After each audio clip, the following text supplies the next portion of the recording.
মনে হচ্ছে না তারা কোনো মানে কর্মজনক, তারা একটা দেশকে অস্থিতিশীল করার জন্য এই কাজটি করতেছে।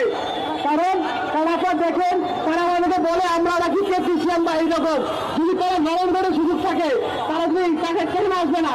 আমার দেশের সামরিক খাত, আমার দেশের এয়ারফোর্স, আমার দেশের সামরিক, তারপর সেনা সদস্য বা সমস্ত কোনো কিছু তারা উন্নত করতে পারতেছে না। তারা কি করতে আসছে? তারা শুধু দশম করে জন্য, তাদের কিসের জন্য তারা দুনিয়া কিসের ইঞ্জিনিয়ার? তারা আমাদের দেশে যদি কোনো ইঞ্জিনিয়ার সেক্টর না থাকতো, কোনো কিছু না থাকতো, আজকে ইরান কিন্তু তাদের ইঞ্জিনিয়ার যে বিশ্ব দিয়ে টাকা দিয়ে রাখছে, তারা মিসাইল আবিষ্কার করতেছে, তারা কিন্তু তারা কিন্তু ড্রোন আবিষ্কার করতেছে, তারা বিশ্বকে মাথা রাখার জন্য।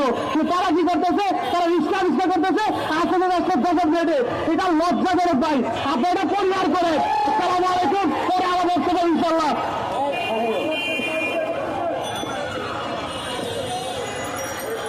এই মুহূর্তে আমাদের মাঝে বক্তব্য নিয়ে আসছে ইঞ্জিনিয়ার ওসমান গনি, সাংবাদিক সম্পাদক, সড়ক ও জনপথ বিভাগ। বিসমিল্লাহির রহমানির রহিম। বাংলাদেশের সম্মানিত আহ্বায়ক এবং অন্যান্য নেতৃবৃন্দ, সংগ্রাম পরিষদের সব আহ্বায়ক এবং জেনারেল সেক্রেটারি, এবং যে দাবি উত্থাপন করা হয়েছে সেই দাবির প্রতি আমরা তীব্র নিন্দা এবং প্রতিবাদ জানাচ্ছি।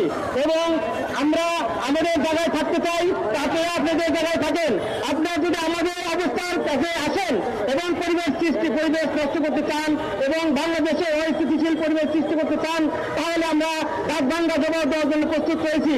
আপনারা আমাদের মৌলিক অধিকার নিয়ে ছিনিমিনি করছেন, তাই আপনাদের সতর্ক করে দিয়ে বলতে চাই, বাংলাদেশ ডিপ্লোমা ইঞ্জিনিয়ারিং যারা রয়েছে তাদের ইতিহাস, সংগ্রামের ইতিহাস, তাদের ইতিহাস অর্জনের ইতিহাস, তাদের ইতিহাস সংগ্রামের ইতিহাস আমরা জানি কিভাবে অধিকার আদায় করতে হয়।